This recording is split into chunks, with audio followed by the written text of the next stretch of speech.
You are a college student. You like food. And this is probably what your pantry looks like. But do you know where any of it came from? And when was the last time you were empowered by your food choices, or built community because of it? Well, you might just want to consider a food co-op. The food industry is massive. After World War II, the Green Revolution gave rise to unprecedented agricultural productivity around the world.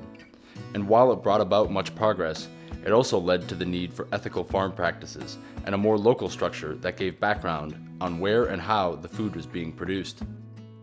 Enter the co-op. Cooperative grocery store is a business that's owned by the community. The basic foundation of the consumer cooperative model is we own it, we control it, we benefit from it. My name is Gail Graham, and I am the recently retired general manager of Mississippi Market. One of the most popular co-ops in the Twin Cities. I've been in the business for over 40 years, since 77, I believe, in one way or another. So I've seen a tremendous changes. Back in the 70s and early 80s, it was often college students who weren't happy with the status quo, who wanted to buy product without all of the packaging.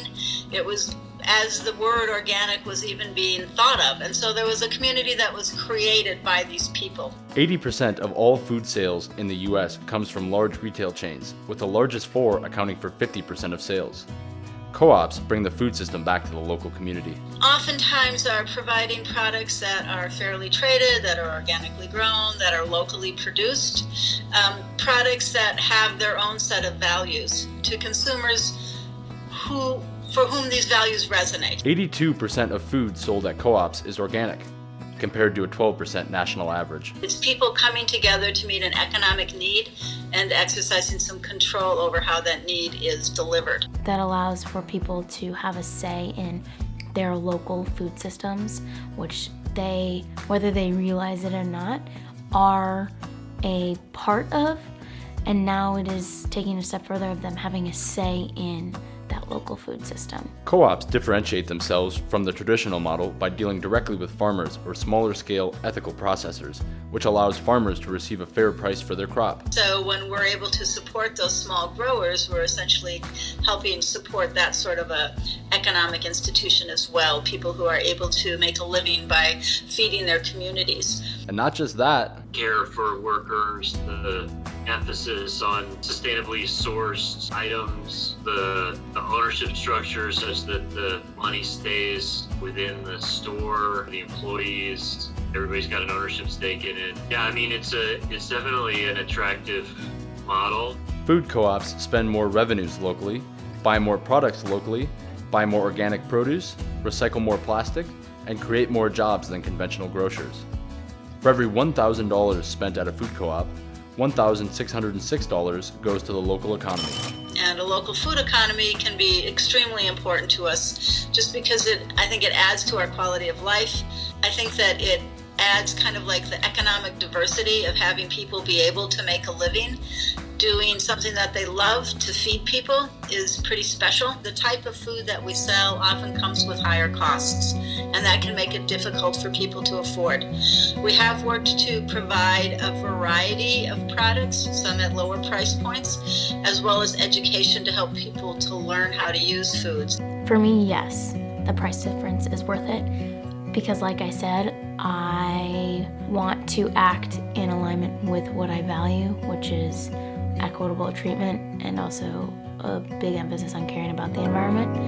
And I'm also financially able, like I said, I make sacrifices, but I am financially able to buy from co-ops, and so it is worth it for me. I do think it's possible to have a positive impact on your health by thinking about the way that you eat and purposely choosing for at least part of your food dollars to spend them buying bulk foods. The message could be more something along the lines of do what you can. So if you can go to the co-op for certain ingredients, like maybe for your produce, and then, cut corners elsewhere. But everybody's got to make those decisions based on the challenges that they're facing. It will be a lot easier to bring down prices of co-ops if you get more and more people contributing to them. So anything that you can do to help to increase participation is going to be a good thing. But I do believe that when one shops in a co-op, one can make choices that allow you to participate more fully in the food system. I think that if you're going to be shopping at a co-op, you're going to be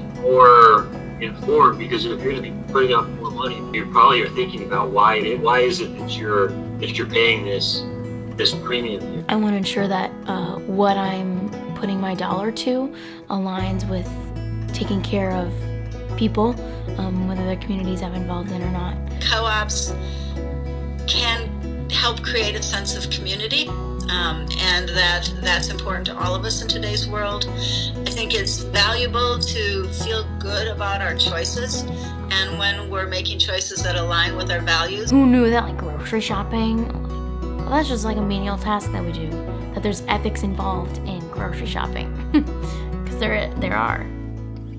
Your choices matter. The next time you go grocery shopping, consider where your food comes from and how it impacts the world around you.